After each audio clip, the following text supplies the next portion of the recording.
Mən Murad, 1-ci qrup 10-cu sinif şagirdi. Bugün sizinlə bir yerdə 2024-cü il tarixindəki qəbul imtahanının sualına baxacağıq.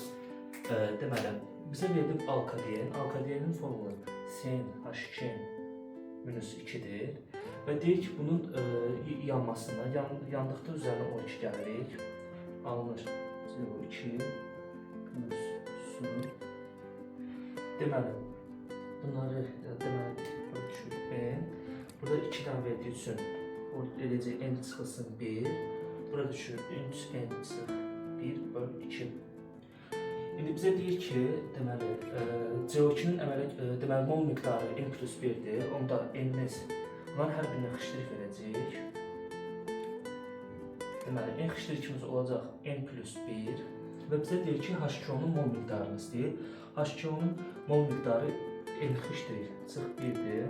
Əvəzləyirik n plus 1 çıx 1. Bunlar gedir, yerdə qalan n olur.